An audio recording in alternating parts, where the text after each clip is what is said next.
Smart ফাইন্যান্সের দুনিয়ায় স্বাগতম। আজ আমরা কথা বলবো এমন একটি বিষয় নিয়ে যা আপনার ধনী হওয়া বা গরিব থাকার পেছনে সবচেয়ে বড় ভূমিকা রাখে।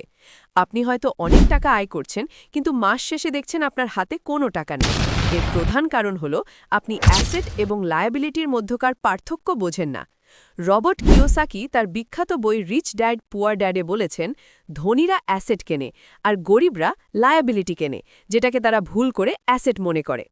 সহজ ভাষায় বলতে গেলে অ্যাসেট বা সম্পদ হলো এমন কিছু যা আপনার পকেটের টাকা নিয়ে আসে, অর্থাৎ এমন একটি জিনিস যা আপনি একবার কিনলে সেটি থেকে ভবিষ্যতে আপনার আয় বাড়বে। অন্যদিকে লায়াবিলিটি বা দায় হলো এমন কিছু যা নিয়মিত আপনার পকেট থেকে টাকা বের করে নেয়। এটি রক্ষণাবেক্ষণ করতে বা এর কিস্তি দিতে আপনাকে উল্টো টাকা খরচ করতে হয়। চলুন কিছু বাস্তব উদাহরণের মাধ্যমে বিষয়টি পরিষ্কার করি। ধরুন আপনি একটি স্মার্টফোন কিনলেন। যদি ফোনটি আপনি শুধু বিনোদন বা সোশ্যাল মিডিয়া স্ক্রল করার জন্য ব্যবহার করেন, তবে এটি আপনার জন্য একটি লায়াবিলিটি, কারণ ফোনের দাম দিন দিন কমছে এবং এর পেছনে আপনার ডেটা ও আনুষঙ্গিক খরচ হচ্ছে।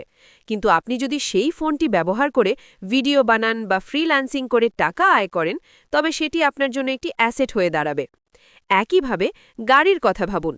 আপনি যদি নিজের যাতায়াতের জন্য শখের বশে একটি দামি গাড়ি কেনেন, যার পেছনে প্রতি মাসে তেল ও মেরামতের খরচ দিতে হয়, তবে সেটি আপনার একটি বড় লায়াবিলিটি। কিন্তু সেই একই গাড়ি যদি আপনি ভাড়ায় খাটান এবং সেখান থেকে মাস শেষে আপনার সব খরচ বাদে লাভ থাকে, তবে সেটি আপনার জন্য একটি অ্যাসেট হয়ে দাঁড়াবে। আমাদের সমাজের সবচেয়ে বড় ভুল ধারণাটি হল নিজের থাকার বাড়িকে অ্যাসেট মনে করা।